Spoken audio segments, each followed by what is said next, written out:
Welcome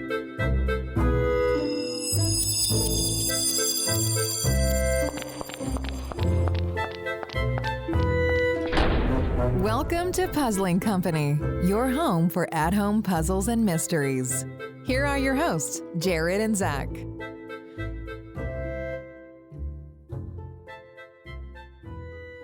Well, welcome back to another episode of Puzzling Company. It is your host, Zach, and always with me is... It's Jared. Jared, how are you doing today?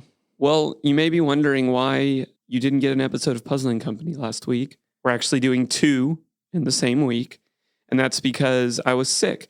Usually when I'm sick, that's not a big deal for us. We made it through COVID this way. I would record at home, but Zach and I never planned for the fact that one of us would lose their voice.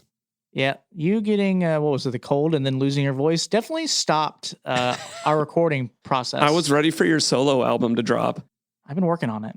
I'm excited. But we're here back in the Deadbolt Mystery Society studio, and this week we are going to be covering the Unlock Finally Adventures. Yes. We've been waiting a really long time.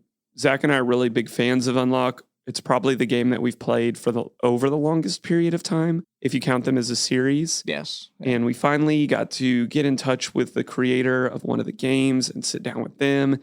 So this is just a very exciting episode for us. But Zach is correct. We're only talking Heroic Adventures, which is, I believe, is the 5th set in the series. Mm-hmm. If you've never played Unlock before, they didn't always do this way, but they release them 3 games at a time now. Yeah. So Zach, what are the 3 games that were inside of Heroic?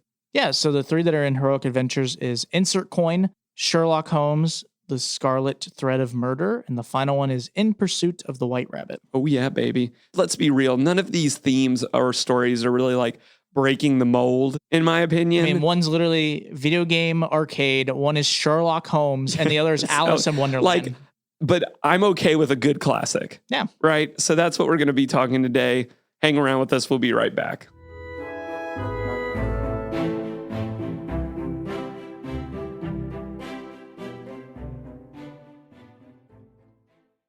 Jared, can I be honest with you? Yeah, man. You tell me anything. I had a really weird dream last night. Oh, no. Was this the one where the Muppet was puppeting you? No. This one, it wasn't that. This one, I was stuck in the middle of the ocean on like a platform. Oh, that actually reminds me of a new game by Post Curious called Adrift. It's a new puzzle tale all about dream interpretation. Wait a minute. I'm telling you about my weird dream and you're doing an ad for Post Curious?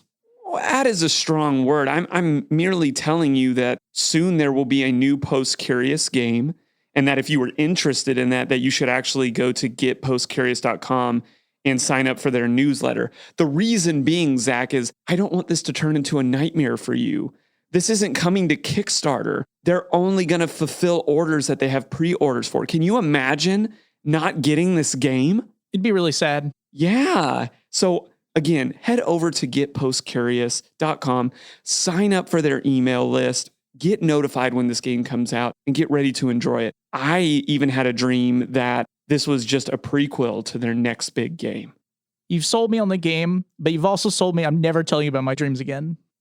Well, welcome back from that amazing ad. If you haven't played a Post Curious game, you totally should. Hint, hint, we may have an upcoming episode about a current Post Curious game. Ooh, nice. I bet you can't guess which one. I have no idea. I'm totally not looking at it currently. But we are back here in the Deadbolt Mystery Society studio today. And we're in the section of the show where we get to talk about the games that we're covering. So we're going to be talking about the 3 Unlock games from Unlock Heroic Adventures, which is Insert Coin, Sherlock Holmes, The Scarlet Thread of Murder, and In Pursuit of the White Rabbit. This is going to be a section where we get to talk about the things we liked about the games, what we thought was really worked well in them. We talk about the room for improvements, not to dog the games or say anything bad about them. It's more that, just like everyone, we want the games to keep getting better, and it's kind of just a part where we get to say our piece on it, Absolutely.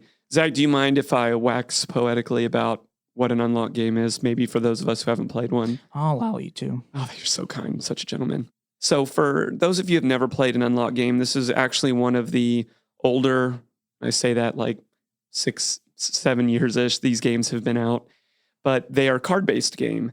And the cards work in tandem with a really great app that you'll hear us talk about on the episode today. It is time-based for the most part. They do some really unique things, but everything is using cards in tandem to move forward, to input answers, and to eventually win the game. Each game, again, there's 3 per box is how they sell them. They weren't always sold that way, but that's how they sell them now. Usually about an hour's worth of adventure. Mm-hmm. The other interesting thing that Unlock really does, and I'm pretty sure they stick pretty regularly to this, is in each game, they give you an easy, medium, and difficult game. Yeah. And that's how we're going to attack our review of them today. Is Insert Coin was the 1 of 3 locks. Scarlet Thread was the 2. White Rabbit was the 3. So we're going to talk about them in order, giving you really our 1 like and our 1 real room for improvement of each. Mm-hmm. Just a note, our creator that we're having on the show today only worked on Sherlock Holmes Scarlet Thread. Yeah. That's actually one of the really unique things about Unlock is there is no one creator or creator team. They do a really good job of going out and hiring different creators. Sometimes they repeat, but that's why you get such a different feel every time you pick up a different Unlock game, is because it's not coming from the same team. And I actually really like that. But Zach, jump us into Insert Coin. What did we really love about this game? And then we'll move into where we felt like there's some room for improvement. Yeah, no, the thing I think we both really enjoyed about Insert Coin was the technological, I'm going to say, advancement in this game compared to some of the other games. The app very much plays a gigantic role into this game. It is important in every game. It is used as an answer outlet. It is used to get hints. It's used for your timer. But in this game, with it being a video game based Unlock, you get to do many different things throughout the game where you get to interact with your phone to play video games. It has AR elements in it as well. It's just really cool what they've been able to achieve in this game in terms of making the video game come to life. Yeah, I agree. And it fits too. Yeah. Like this is the story of this is, it's almost like a love letter to retro games, right? It is all 8-bit. Yeah, it's all 8-bit. It looks really cool. If I'm remembering correctly, this was my favorite game of this set of Heroic Adventures. I think I enjoyed. There was a lot Insert of Coin. really fun elements in Insert Coin. It just had great moments. It wasn't super difficult. And again, like Zach said, the tech elements, especially if you've ever played an Unlock game, there is a part within the app where you get to use, they're called machines. Yep. And they just did some really simple, smart, fun things with the machines that made sense in the story. Mm-hmm. Just really well done. If you love video games, you will love this. But as for the room for improvement, Zach, I felt like there were, and this isn't just true of this game, but a lot of times it's not just the information in the cards on how they solve puzzles, but it's alignment of cards next to each other. It's like a common puzzle type throughout all the unlocks. And I felt like that wasn't super clear either in the signposting or in the execution of the puzzle on a couple of different puzzles in this game. Yeah, the cards, they're used definitely outside of the normal boundaries of the front and back. You get to use them positionally to set up certain puzzles outside the game. It is really cool that they do that, but the issue sometimes is that it's a normal size card for an unlock, and they put a lot of information on them, and then they have to have technology work with it. And sometimes the exact alignment of using like your phone, which could be a different size from the cards, depending if you use many different iPhones. Yes. It sometimes felt like the alignment was just a little bit off on certain puzzles. It wasn't like the craziest thing, but it did catch us a few times where we're like, okay, I get what they're trying to do, but I feel like I'm missing a part of this because it's like hard to notice it through the alignment. But overall, it's pretty well done. It's just like anything, some minor tech issues. Yeah, it makes you question yourself a little bit, right? Like if something isn't perfect, and we just felt like there were a few small issues like in that throughout the game. But by and large, just the overall like joy that I got from playing a escape game about video games, I was like, whatever, like this is awesome. Like let's get to the next machine. But I want to move us now to Sherlock Scarlet Thread, which Dave Neal, the creator, is who we get to have on in our questions for creators. Zach, this, in my estimation, represented a big shift in Unlock because we start to see some things that feel more narrative based. Well, yeah, it's definitely the biggest jump in narrative that we've had in a Unlock. Most Unlock games do have a narrative along with it, but it's kind of like a side thing, or like the theme is very simple. So it's kind of like Doctor's No Side, I think is his name, is one of the main guys who's in most of the Unlocks. Most of his narratives are pretty easy to follow, and it's cool to see like a returning character. But specifically in Sherlock, the Scarlet Thread of Murder, it is a Sherlock game. It is going to have deductive reasoning. You get suspects, you get a murder, and you have to work through it to figure out who did it. So there is a lot more narrative that is figuring out and learning about certain characters, including the witnesses and the victims / suspects of the game, and trying to gain more information about them, who they were, where they were at, why they'd have a motive, why they wouldn't have one. You have Sherlock themselves. It was very interesting to see a big shift in terms of the narrative, and the deductive reasoning mattered a ton. Yes. More than in most unlock games don't have a deductive reasoning element in them. Yeah, I agree. Because your puzzle in essence was, tell me which one of these 3 suspects is the one that you actually needed. Yep. And they do a good job of making you puzzle through that. And it's, like you said, deductive reasoning, is a sense of detail. But it made the story flow very well. There was a good environment that we were working through as well, which is kind of different for an unlock. It just felt like a step up, because I'm looking at some of the other games right now. One of my other favorite stories is on Secret Adventures, which I believe is the 3rd release. And there is one called the Tombstone Express. Yeah. And it's kind of a Wild West train robbery style game. That was one of my other favorite stories, but it still kind of stayed within the confines of what a traditional unlock game does.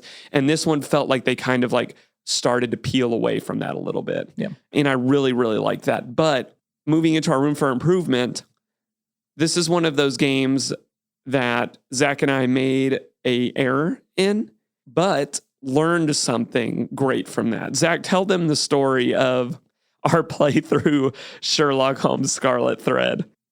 Well, we were playing through Sherlock Holmes, the Scarlet Thread of Murder.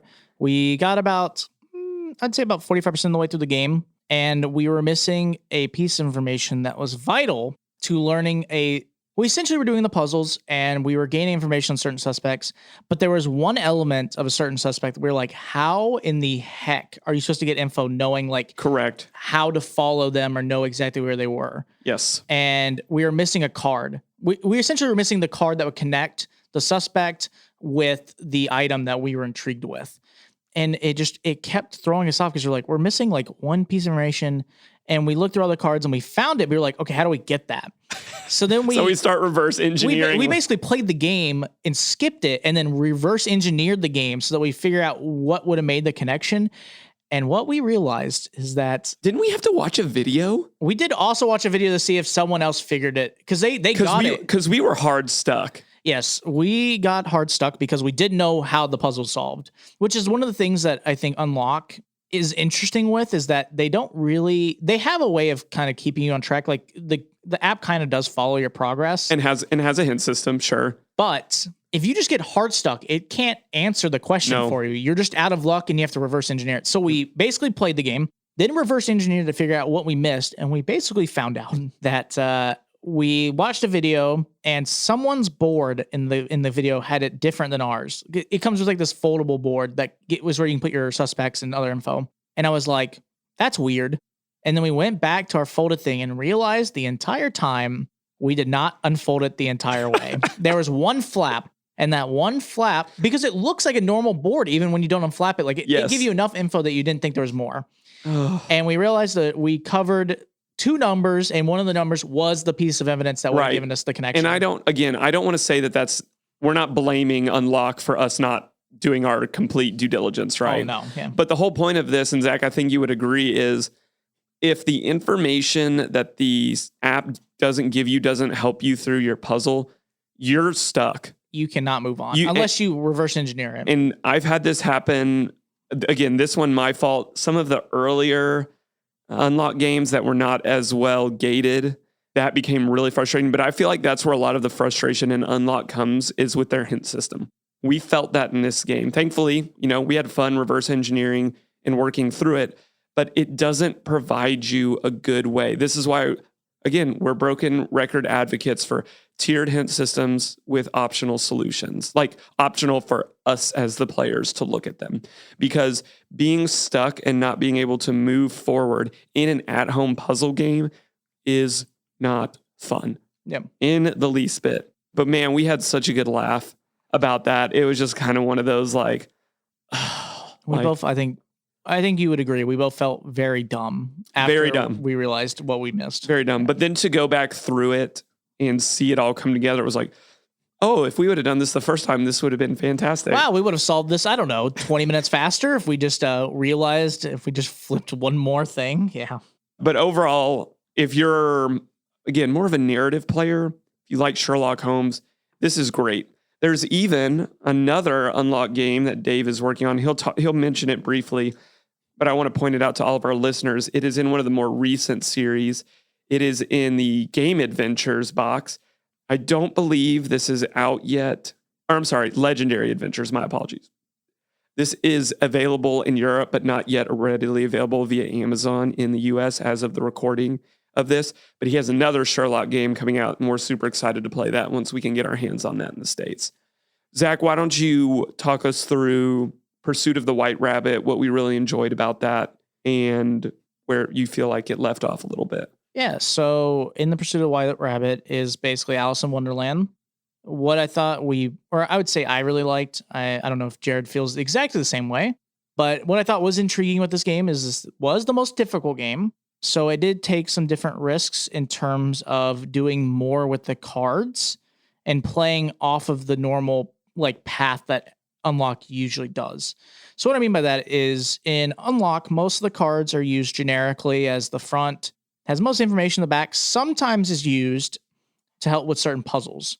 This game, the cards are used a lot. How they are physically used, certain elements in the game to position them so that you can see certain things, reading the front of the cards, reading the back of the cards, having the app to help you look at certain cards in a different way. It felt like they took a risk in terms of making it feel like the game was very different. It was almost like you went down a rabbit hole of just trying new things. It was like, that's a good point. It was literally like, okay, we're doing this. Okay, it's interesting. This card has this element on the back, but this one's completely different than these cards, and then you looked at them a certain way, and when you position them, and then when you did the front, the puzzle was there, but some of them you had to look at them differently. It was very interesting to try an element of a game that went out of its way to do new things, and it pulled it off in most of the ways in terms of using the cards in more than two ways. Yeah, I agree. And I think that's what Zach is saying is we really enjoyed is they took a risk here. Yep. And I loved it. There were even, I don't know if Zach, if you mentioned this, there were even extra cards. Yes. Beyond, because I think most unlocked decks are a standard 60 card deck. Yeah, sometimes they vary a little bit. But the way that it didn't work for me is it took a risk, but especially in White Rabbit, it didn't always pay off. And that's hard for me to say. But what I mean by that is I think it was said really well by Julian, who was our guest when we covered Zoria, the Celestial Sisters. He said one of the pitfalls of level design, and I think that's true of this, is that complicated is different than hard. There are good ways to make things hard, but a bad way to make things hard is just to make it more complicated.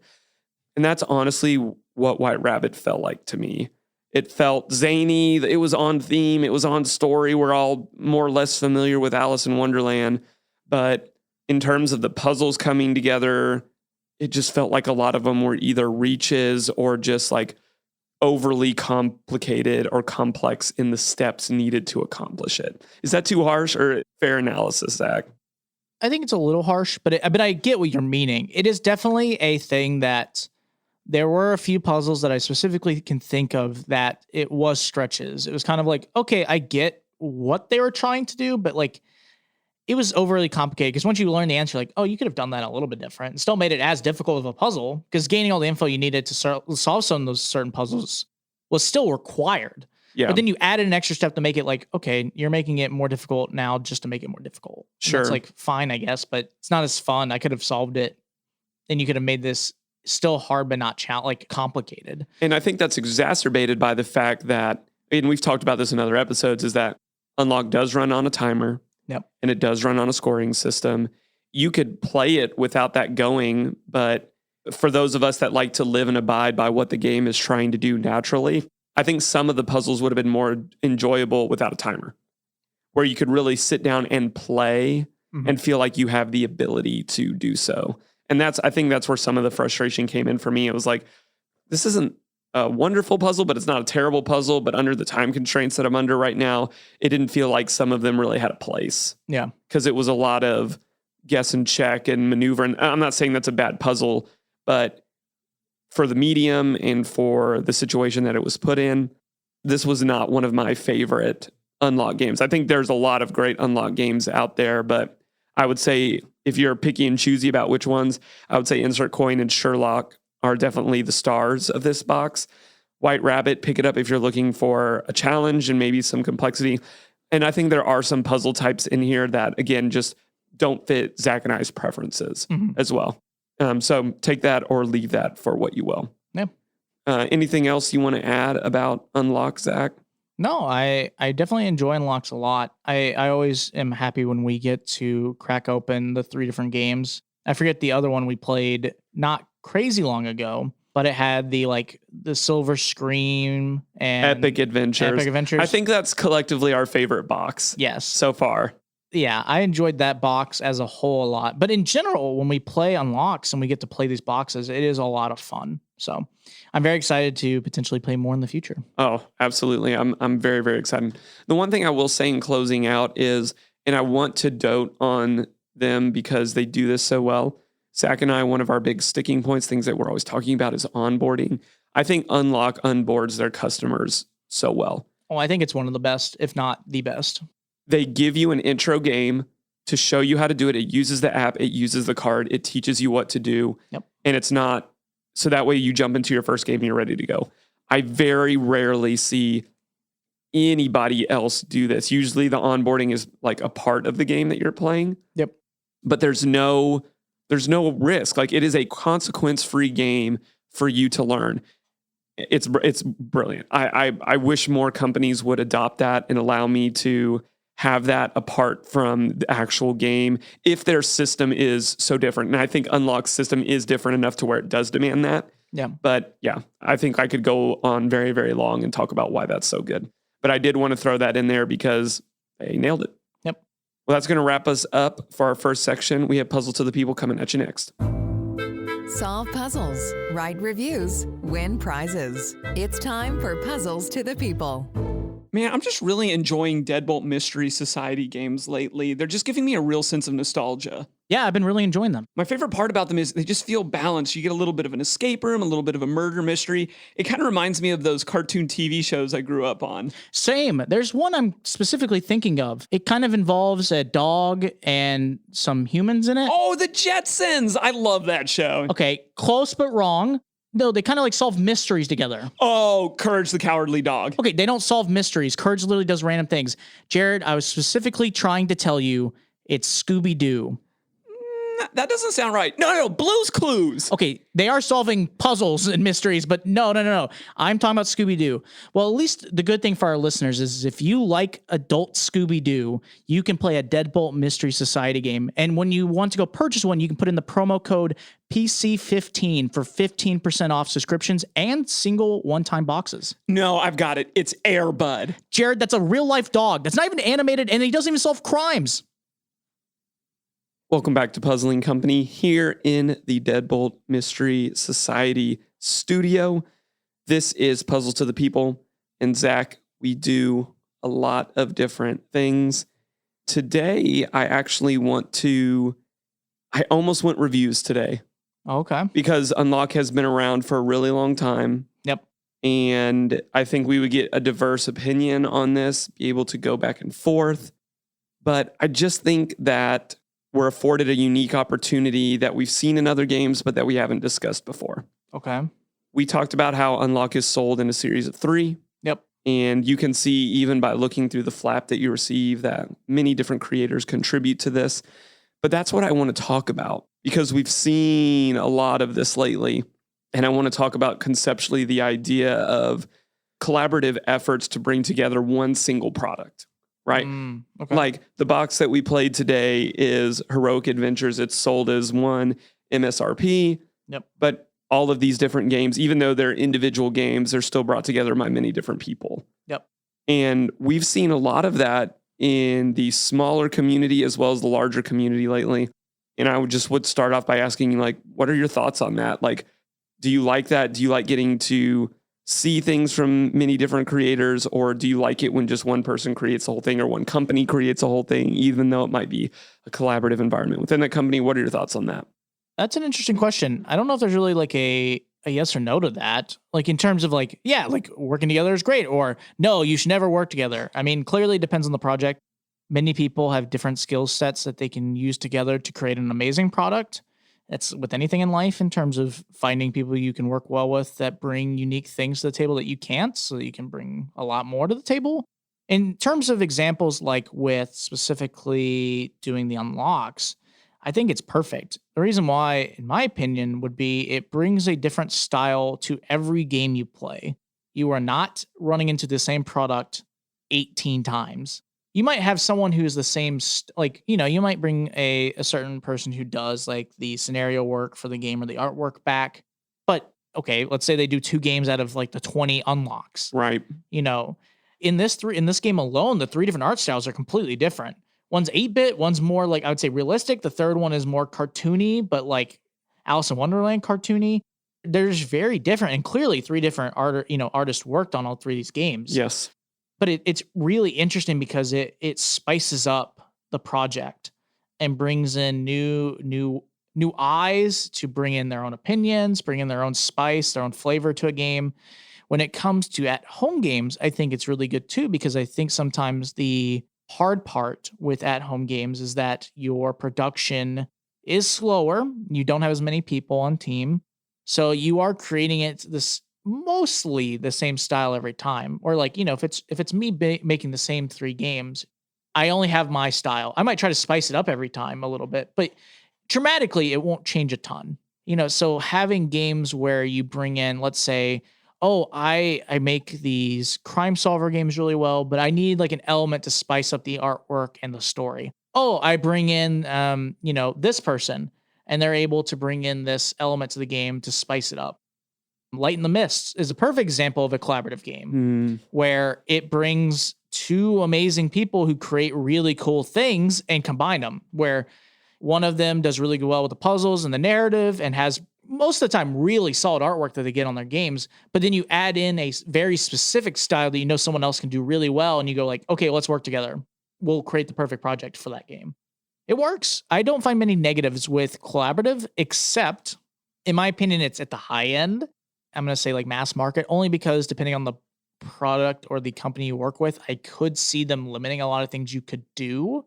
Depending on who we've talked to, most of them seem pretty cool, but I could see an issue of like, oh, you want to work with Star Wars. Star Wars goes, you're limited to this. You're with Disney. They go like, you're doing this, and we're basically telling you what to do. So you're saying like when you're working with a very specific IP. Yes. I think with bigger IPs, it is definitely more difficult to be collaborative because I think they limit you a lot. I mean, clearly from people we talk to who are more mass market, there is limits. They go like, this is what we want, and then we'll talk to you about how we can create it to work together. Sure. So they do collaborate. Don't get me wrong. There's not many negatives to collaborating, in my opinion. No, I agree. I like 100% what you said about it's fun to open up an unlock box and to get to interact with so many different creators.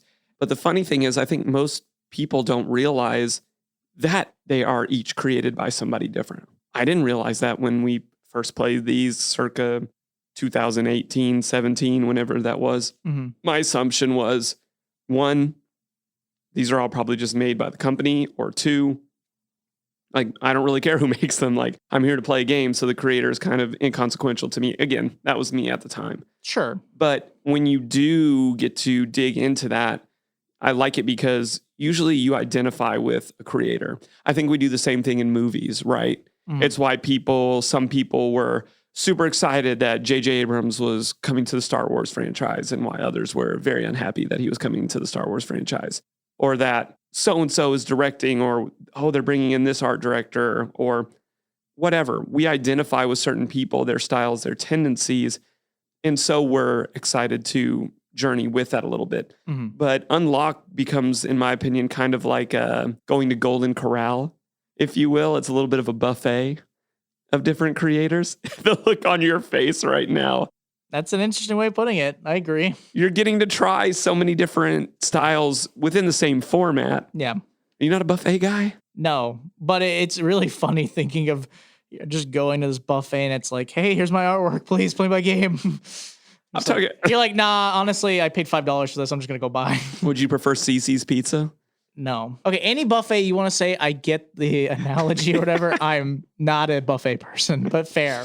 I love CC's Pizza. We may have just lost half of our listeners by me saying that. You're like one of the biggest fans of CC's Pizza that I think ever has existed. I can't get enough of the Alfredo pizza and the desserts. The only times I've ever had CC's Pizzas is when I've been forced to after sports events. Wow. That's really hard. And you're never going to force me to go there.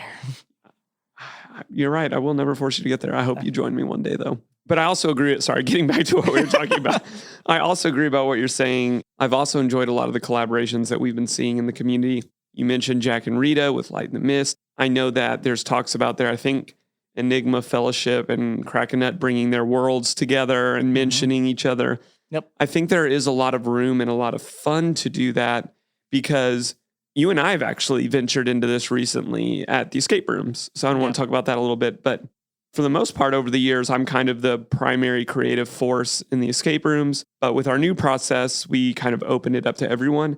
And I rather enjoyed the collaborative force versus me just coming up with everything. And I'm interested to hear what you have to say about that, because usually you would pitch ideas or you would help fix things, but I was pretty guarded about letting people into the creation aspect of it. Yeah, I've been part of the process of creating games with you since probably 3 years ago. 4 is when you started asking my opinion on certain things or helping build or take apart or fix elements of games. But recently in the last year and a half, you've opened it up to some of the people who have more experience in the managers. So you talked to me and Abby because we've been there for, it'll be 6 years in May. That's crazy to think about. But anyways, it's been an interesting process because I think there's a lot of things you do well in escape rooms, but there are things that you and I both know that you struggled with. And what I thought was really cool about the process that we started to do with the new escape rooms that we're building or going through and working on is we get to come at you and good and bad get to tell you what our opinion is and be like, hey, I think you do a good job. You've gotten way better at it at taking criticism from us and being like, hey, it's really cool on paper, but people are going to break that prop easily. And it was we had our moments with certain games, when we had Skinner's. Skinner's on paper is probably one of the most interesting games we've had.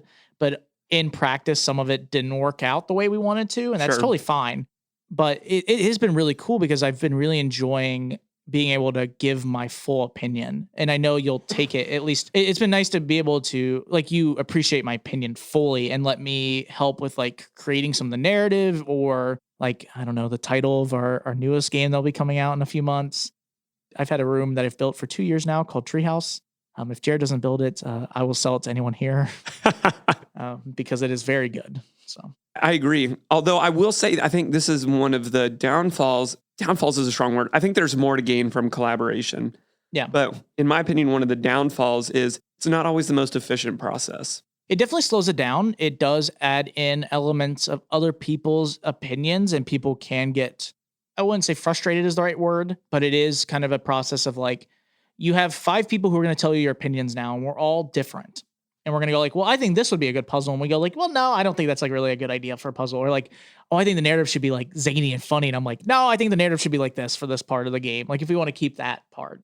It definitely slows it down, having many people bring in their opinions and listening to all of them and try to figure out what's the best of all of it. That was one of an interesting part with creating the new puzzles for the new game we're building was I think we all had a general idea, but then 3 meetings, which is 6 hours worth of talking was basically just getting on the same page of how we thought they would work and building them. And so it slows it down because it could easily be if you were just building the room, you go okay, I do this. And then it's not about the creative. I want to say it's the play testing is then your next big time spenders because you build it yourself and no one really, I wouldn't say questions it, but you go, okay, I'm Jared, Dieter, I build this game. And then we play it and then we go Jared, what do you think with this and this? And then you're great summation of my creative process. Dieter. me, Jared, me put escape room in room, me put lock on box. That's not what you do, but it is pretty funny to think that way. But yeah, I've really enjoyed the process. It definitely does slow down the process. I think it sometimes can include frustrations with different people's thought processes, just because it is It is an invitation to having people play devil's advocate with each other in terms of what they like and don't like. As we talk about it in today with Unlock, I think there was an inherent risk with it because, like I said, White Rabbit didn't really pay off for me. Sure. But the other two did. So it's great because I want to play more games from these other two creators. I'd probably give this creator another shot. I'm not usually like a burn me once and I'm done with you. But there's some risk in that, right? Like if you don't keep things consistent, you have the chance to potentially alienate people with those different styles, right? Yep. It's kind of the curse of options, right? Is unless everybody likes all of them, well, then now only, in my case, 2/3 of this Unlock box really resonated well with me.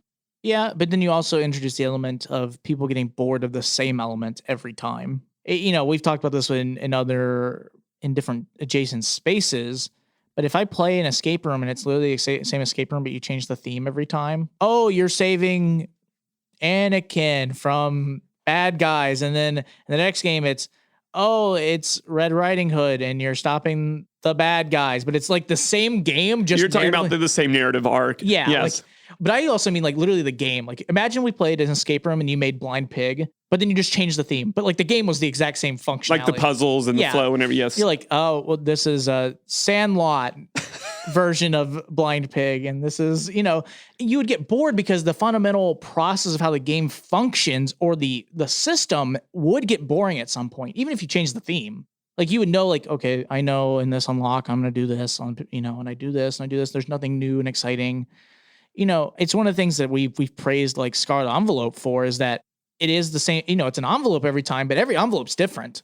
If I played the same Scarlet Envelope and I opened it up and it was the same newspaper, photo, cipher, random things 9 times in a row, I'd be like, okay, this is kind of getting tiring. But every time we get a new Scarlet Envelope, shout out to them. But in general, like when we get new games from people, they go above and beyond to try to make it familiar, I think is the great word, that you feel like, I've done something like this before, but not like, I've played the same game, but changed narrative a little bit.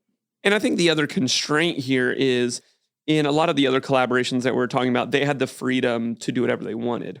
Collaboration in terms of this is your game is getting paired with somebody else's game that you don't even know. Yep. They have their own contract. You have your own contract. But the only thing that's going to remain consistent is it has to fit this format. And that can be a little weird too. And I've always wondered how they go and talk to people to say like, okay, you're going to make the easiest game. Or are like all of these people just making the games and they're saying like, oh, well, that ain't play tested is the easiest. This play tested is the hardest. There's a chance. We'll go ahead and throw them on in.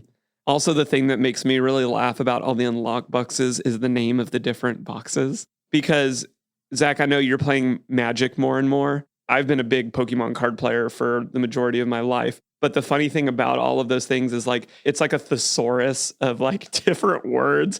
Like the new set of Pokemon is Rebel Clash. It's like always 2 like action words thrown together, and then it's the same in Magic. And then I feel like Unlock is the same thing. It's legendary adventures, heroic adventures, transcendent I just think it's funny that it's like we can go a different route with this, you guys. Like I just personally think that that's funny, and I had to throw that in there. No, it is kind of funny. Now that I think about it, it is true.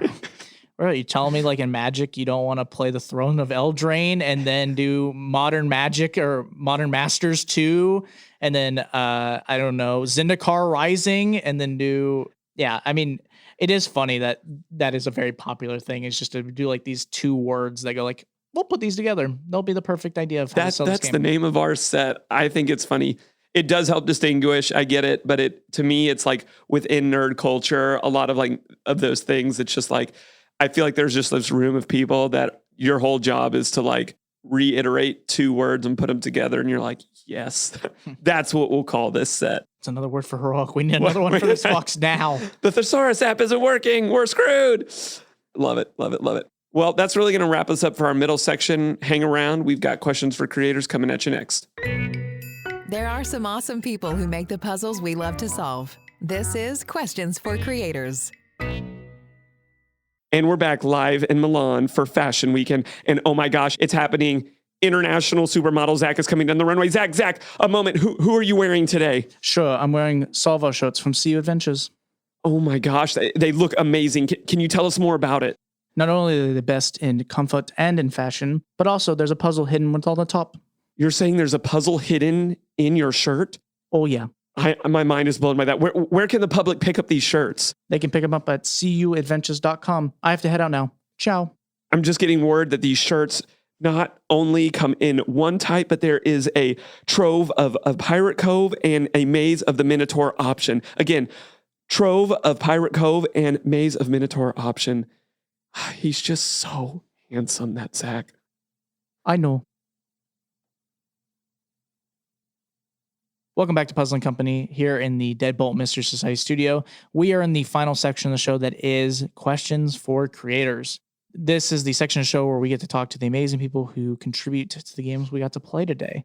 I don't want to spoil too much of this interview, but it was very awesome to get to talk to the person we had about the game they contribute to and about other things. But not to spoil anymore, we're going to go straight into the interview. So can you tell us a little bit about your story leading up into the first game that you got to make? Yeah, I'm Dave Neal, and I'm a full-time narrative game designer based in the UK. And my entry to game design was kind of accidental. I guess I never expected to be in the position I'm in now, and I never really planned for it, and it just kind of happened. And because I thought I was going to be an academic, I was doing my PhD, I was doing like research, and I was kind of planning a research career. And around that time, near the time I started my PhD, which was 2012, I discovered the old battered copy of Sherlock Holmes Consulting Detective in the attic at my dad's house. And it was clearly something we'd bought at like some car boot sale thing some years before, but had never really played. And I just looked at it, read about it, and thought, this game looks amazing. And it was out of print at that time, and this was some old copy from the 80s. And so we played it, and then I just like fell in love with it and thought, this is amazing. This is great. This kind of, really feels like you're part of a Sherlock Holmes story. And so we finished that, and I managed to get hold of the expansions that were also out of print. We played all of them, and then there was like nothing left. And I was like, maybe I should make some stuff for this. So I came up with some ideas for cases, just for my own enjoyment, wrote a few, tested them with friends and stuff and family. And that was kind of it. And then I saw that Istari, it was then, were republishing the original game. And I sent them an email and said, hey, I've written like a couple of cases for it. Here they are. If you want to, publish some new stuff for it at some point. And they were like, oh, okay, thanks. We'll look. And then I didn't really get anything else back. I think for over a year. I can't quite remember how long it was exactly, but it was a very long time. To the point where I hadn't actually released any of the things I'd written like online or anything, but I was thinking of doing that. And then I just suddenly got this email. In the meantime, they'd been taken over by Space Cowboys and become part of Asmodee and everything. And then I got this email that said, basically, we've played through your stuff and we love it. Could you do a whole box of 10 cases so we can release that? So that was my first game contract then from that, which was kind of unbelievable to me at the time that suddenly happened. It felt great. And that then has just opened a huge amount of doors, and it's kind of snowballed into more and more game design work. At the time when that first happened, I thought, oh, okay, I'm going to have a game published. And I thought that'd be it. And then I'd just be an academic, but it hasn't turned out like that. So I was doing some research of your other games, and I've noticed you have this fascination or niche with making Sherlock games. Can you tell us a little bit about that? Yeah, I keep kind of thinking, okay, I'm sort of done with Sherlock now. And then he just won't leave me alone. He keeps turning up again. It's like, he's basically shadowing me everywhere I go. I'm like, yeah, I'm done with him. And then it's like hearing the doorbell ring. You're like, oh my God, he's back. It's it's like, yes, I mean, I love Sherlock Holmes. I read the original stories when I was, I don't know, pretty young, like 9 or 10 or something, and loved them then. And so I've kind of been a sort of lifelong fan of Sherlock Holmes. And that was one of the reasons, of course, that I loved playing the original Consulting Detective game, and then decided I wanted to write some of my own cases for it. And I think I kind of know the kind of original Holmes canon and stuff pretty well. So that kind of helped with all that. And then, from there, I then went into making, the next thing I did for Asmodee was the Unlock, Sherlock Holmes Unlock scenario, which was, it was just a thought to me after I'd done the Baker Street Irregulars set for Consulting Detective. I just suddenly thought, there hasn't been a Sherlock Holmes Unlock. That could be kind of interesting. And I came up with an idea for it and showed them it. They liked it, and that went ahead. And I've now done a second one that's also Sherlock Holmes themed that's just about to come out in English, I think, end of this month, maybe. I think at that point, I very much had Sherlock Holmes in my head when I was first starting to come up with other game designs. I came up with a game design that's now being released. It's called Dubious now. It was originally called The Science of Deduction, named after the Sherlock Holmes kind of method of deduction, which is a party game about trying to work out other players' jobs and secrets. So that was kind of Sherlock Holmes themed, and that arose at around a similar time. But yeah, I keep cycling back to him for two main reasons. One is, there's another game coming out at the end of this year called The Animals of Baker Street, which I designed with my friend Clementine Beauvais, which was very interesting. She's a children's author, and it took quite a while for her to get her head around what it meant to design an interactive game. But with that one, we knew we wanted to do a detective thing. I just approached her and said, let's do a detective game for kids. And we just ended up coming back to Sherlock just because it worked for what we wanted. And because, of course, it's a common license, and so it's just available. And now I just get asked to do Sherlock stuff, right? Like, people approach me and like, hey, you've done Sherlock stuff. We want to do a Sherlock thing. Can you do this? And so that's the sense in which it's a bit like, oh, okay, he's probably not going to leave me alone. I'm probably going to be designing Sherlock games my entire life. I kind of feel now. So another guest that we had on not that long ago, near the end of our first year, Matthew Dunstan. I know you know him. You're in some creative groups with him. I got to ask you this question. If you had to say which one of you is Sherlock Holmes and which one of you is Moriarty, which characterization would you give to each of you? Sherlock versus Moriarty. Well, I think the thing is with Matt is he has amazing ideas. He's very good at coming up with kind of seeing into the heart of game designs in terms of like the system and figuring out how to sort of simplify things in a way where it's like, oh, well, yeah, that's cool. Why didn't I see that? And kind of understand what the system is, how to make the system effective, and what that's going to look like when it's played, right? That's part of the challenge of game design, is that you can think like, well, what if we do this or this? But having an insight and an understanding of what that's going to actually look like when it's on the table, that's hard to do. So I think he probably, in that setup, have to be Sherlock Holmes, and I have to be Moriarty, because the thing about Matt is I can't in any way see him. He doesn't have an evil bone in his body. He's not, I don't think he could ever be a bad guy. I cannot see him in that role. It's impossible. So yeah, me on the other hand, I could do that. So yeah. So we know you have done a lot of academic research into the play of these types of games and stuff like that. Can you kind of give us like a bird's eye view of that and kind of what that process is? Yeah, I mean, my research originally was with like very young kids and mainly focused on child development and stuff, but looking at like play and how children play and how they play with parents and how they learn stuff from playing with parents.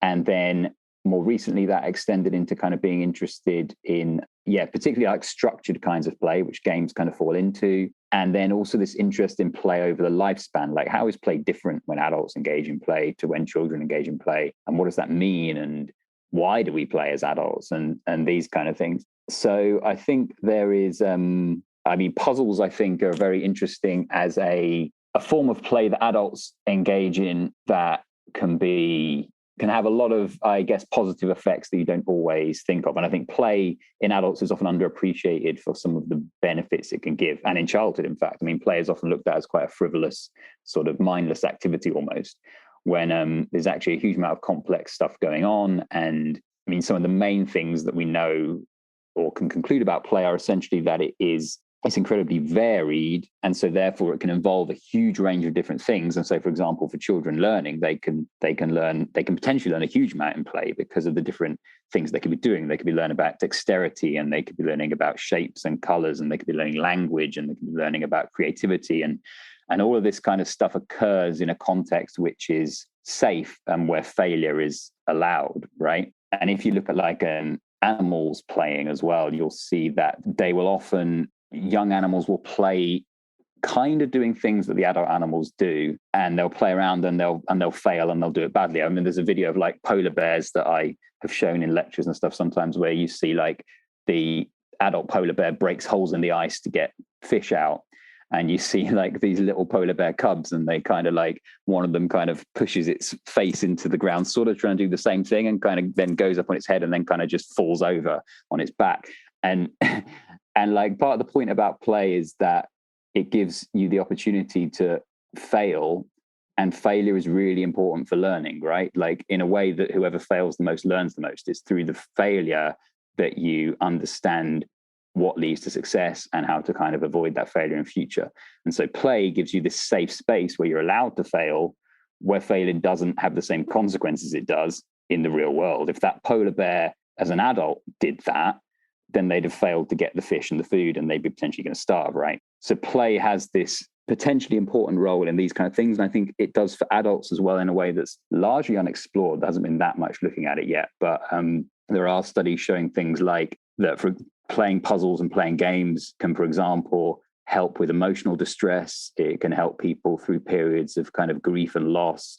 It can help maintain brain health in the elderly to old age. So there's a lot of interesting stuff in play and in puzzles, and a lot of it is still not that explored in research terms. Okay, so I have a follow-up question to that, and it's, I have kids, and I know a lot of your research, as you mentioned, is focused on younger ages. Can you maybe give me some do's and don'ts on the best ways to play with my kids? Yeah, well, I think one thing is, I mean, this is the kind of question you get a lot. I get, and when I have given academic talks or like talks to groups of parents and things, it's the kind of thing that comes up. And I think in one sense, it is probably possible to just kind of worry too much as a parent about what you do, in that the worrying itself can almost become a problem. So it's kind of like, partly it's kind of relaxing as part of kind of the key thing, in a sense, relaxing in how you interact with your kids. But what we do know is that it seems to be, from various research studies, including some of the ones that I've done, that there is a kind of sweet spot in terms of interaction with kids and in relation to learning and play, where you kind of support their play, but you don't take it over. And so if you imagine an example, which is actually from a study I did, where like a kid is maybe playing with a ring toy where there's like a pole and they're putting rings, trying to put rings on top. If a kid kind of picks up a ring and tries to put it on the pole and misses, then the parent could just take the ring and put it on, right? And if they do that, the kid has probably not really learned much, and they've kind of taken away the sense of agency. The kid might not even be that interested anymore. They've taken away the fun. And conversely, if they do nothing at all, then the kid might also just try again, miss again, and then kind of give up and kind of lose interest. But if they kind of either pick up a different ring and maybe demonstrate and then take that ring off, or kind of support them in moving the ring, kind of nudge it a little bit as the kid moves it, so they're kind of giving a little bit of assistance in the right direction, then the kid is like just taken a little bit beyond what they can do at the moment. And that's where kind of learning happens, right? Then they're like, oh, if I'd moved it a little bit closer in that way, the ring would have gone on. Now I'll try that next time. So it's that kind of mid ground, and just making sure, I mean, sometimes, and this was with the caveat that sometimes you do want to just leave them to play, right? And that's fine.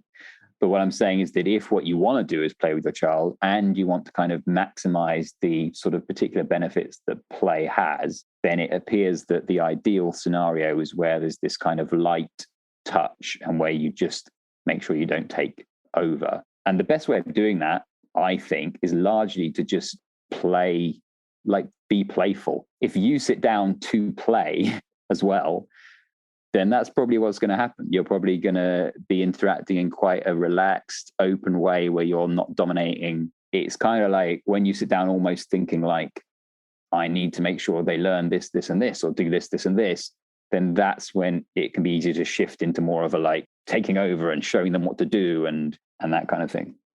How has your creative process been affected by your research? My kind of instinct on that is to say, probably almost the opposite. I think there are some interesting things. I mean, there are interesting connections between thinking about some issues in game design and thinking about research and psychology and stuff. But I don't think I ever really use any of that when designing a game. I think there have been some things I've thought of when designing games where I've thought that's kind of interesting research areas. But also I think my approach, I mean, in some senses, I'm a very organized person, and in some senses, I'm a very disorganized person. And I think that in academia and research, that brought out a lot of the very organized and methodical part of me. And in game design, I guess I adopt some of the same processes and have some huge spreadsheets full of all this stuff that I have to cross-reference and things. But on the other hand, my process is kind of chaotic. And I tend to probably not keep enough notes and stuff a lot of the time, partly because I kind of work pretty fast in my thought process and how I'm going through things. And I just, in a way, don't feel I have time to record everything. And I just want to move on to doing the next thing. So that I'm sometimes writing some incredibly complicated, branching, intersecting narratives. And I've had other people that I've worked with, other designers I've worked with and stuff, who I've started doing narrative games with and things. And they're like, oh, what software do you use to plan out the design? Or do you do like a branching tree of the story or whatever? And I'm like, no, I just do it in my head. I just kind of try and remember and just write everything in as I go along. And it can create some big problems because sometimes I just get so confused and completely lost. And if I go back to something after I've had, a month or two off from working on it, I'm like, what the heck is this? Like, I don't know. Why have I got that there? And why is that there? And what's that there? And it takes me about 2 hours when I suddenly go, oh, right, now I figured it out. Now I know why I've put that there and that there and that there. So yeah, I think I have a fairly chaotic approach in some senses to game design, which is definitely not the right way to do research. So they're quite different in those regards. We know that you told us earlier in the interview about the game Dubious that's coming out and also about the Animals of Baker Street. But beyond that, what projects are you going on in the future that you can tell us anything about? But the thing is, I'm not entirely sure whether I'm supposed to talk about some things or not. Me and Matthew Dunstan have got another game coming out, but I don't think we can really give any details about it yet, other than to say it is another kind of narrative, kind of mystery game. And that is potentially actually coming out at the end of this year or maybe early next year, I guess. And then I have, the Animals of Baker Street coming out in October, and Dubious, which is a sort of Sherlock Holmes party game, coming out sometime later this year, but I'm not exactly sure when. And then I do have a lot of other things coming out. I think I've worked it out. I've got something like 5 games maybe next year and another 5 or 6 the year after, but I'm not entirely sure which ones I can talk about at the moment. Some of them will be there's the Echoes line that me and Matt designed, which is continuing. And there's going to be, I think, 2 of those each year going forwards now for however long. I am probably going to design another Unlock. I've got a concept, but I haven't started it. And it's not Sherlock Holmes this time, but that would be some years away before that actually came out. And I'm collaborating with various designers. So that's kind of interesting as well. Working with different people, again, on projects I might not be supposed to mention, but some of them you probably know of. And the final question we ask everyone is, what are some games you've been playing recently? Some games you would like to shout out. We like being able to shout out other creators in this part. So kind of tell us some games you've been playing, if that's board games, video games, stuff like that, and give us a little shout out for them. One of my favorite games has always been Letters from Whitechapel, the hidden movement game. I like hidden movement. I like that as a puzzle, a kind of logic puzzle. One player against many, where one person is kind of moving secretly and trying to stay hidden and all that kind of stuff. I like that, although I think it might actually be out of print now, so that might not be the greatest recommendation in the world. There's a good game that I bought in Essen, which is it's slightly different kind of puzzly narrative thing. It's called The Heist Crime Does Pay. And this was pretty cool. You have to use the Telegram app on your phone. You have to install it, and then you use it to communicate with your agents who are kind of robbing a bank sort of thing. And you have to, so the materials in the box are like a map of the bank and the area, and you get messages from them and video from them sometimes. And then you have to like respond and tell them what to do and things. I was unsure how it was going to work, but I think it pulled it off pretty well. It had some interesting puzzles and stuff in it. So yeah, that's one of the recent things I played that I thought was good. Thank you for having me on. It's been fun chatting. So I hope it's been interesting for you. Dave, thanks so much for coming on the show. Wonderful to meet you. I really appreciate your perspective. Also, again, your research is just so fascinating. Yes. We'll be hopefully connecting and syncing up then, as you have worked on so many other mainstream titles that we're going to have you back on the show, hopefully again pretty soon, to talk about some of those different projects that you've worked on. Mm-hmm. If you're interested in learning more about Dave and his research, you can actually go to dneal. It's DNEALE.com. You can see all of his research, all of the games that he's worked on. It's really interesting stuff. Find him on Facebook, Instagram. The games themselves, all of the unlocks are available on Amazon. Yep. Be aware that those are regionally based. These usually, since they're produced by a European producer company, they usually hit Europe first and then the States and other parts of the world later. Just something to be aware of. But you can find those. And again, produced, made Space Cowboys, some of these Asmodee. Be sure to check it all out. And you can find their social medias. And if you like their games, give them a good review there. Zach, how can they help us out on our journey? Yeah, there's a few different things you guys can do to help us out on our journey. The first thing is you can go and support us on Patreon. You go to our Patreon. We have 3 different tiers still that you can gladly support us with.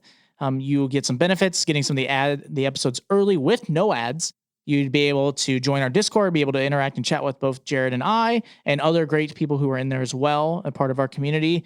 You'd be able to join us for certain events and then for other things that are coming in the future as well. Yeah, absolutely. This is, I think, the digital gift for our highest tiered patrons this month is we're going to get to play another big group game together online. Mm-hmm. Super excited about that. We got to give away our first video game to them this month as well. Like, there's just some really cool stuff when you want to hop in and be a patron, one of our patrons. So definitely recommend that for everybody listening out there. Some other things you can do is you can go to wherever you listen to this podcast and leave us a 5-star review or whatever review you'd like to leave us. We'd super appreciate it.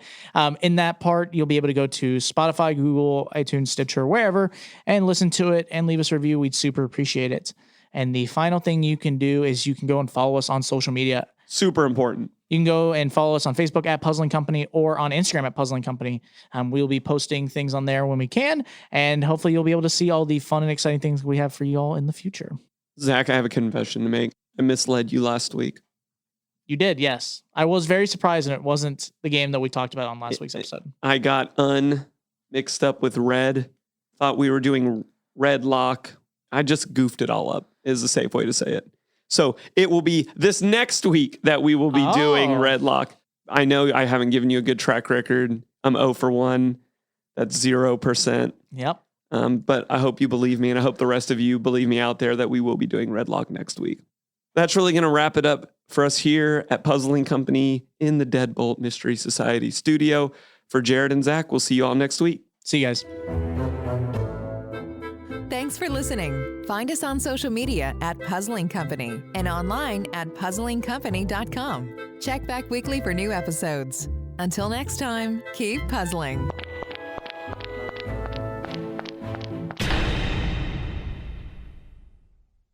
This has been Rogue Media Network Podcast.